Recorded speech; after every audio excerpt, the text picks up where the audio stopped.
ఆఫ్ఘనిస్తాన్పై test మ్యాచ్లో 300 పరుగుల భారీ తేడాతో ఘన విజయం సాధించిన టీమిండియా ఇప్పుడు ధర్మశాలలో జరగనున్న 3 మ్యాచ్ల వన్డే సిరీస్కు సిద్ధమైంది.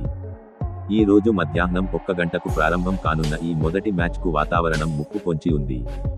కాగితంపై భారత జట్టు బలంగా ఉన్నప్పటికీ ఆస్ట్రేలియా, న్యూజిలాండ్ చేతిలో గత సిరీస్లలో ఓటమి చవిచూడటం వల్ల 2027 వరల్డ్ కప్ సన్నాహకాల దృష్ట్యా ఈ సిరీస్ గెలవడం వారికి అత్యంత కీలకం.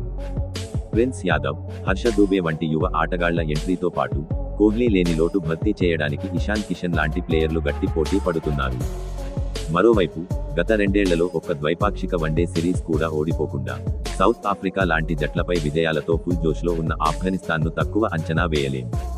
ఈ రోజు ధర్మశాలలో 22 డిగ్రీల సెల్సియస్ ఉష్ణోగ్రతతో పాటు మధ్యాహ్నం 2 నుంచి 4 గంటల మధ్య 90% వర్షం పడే అవకాశం ఉందని వాతావరణ శాఖ అంచనా వేసింది. అయితే మ్యాచ్ పూర్తిగా రద్దయ్యే అవకాశం తక్కువని, ఓవర్లు కుదించే ఛాన్స్ ఉందని భావిస్తున్నారు. కాబట్టి టాస్ నుంచే ఇరు జట్ల కెప్టెన్ల చూపు ఆకాశం వైపే ఉండటం ఖాయం.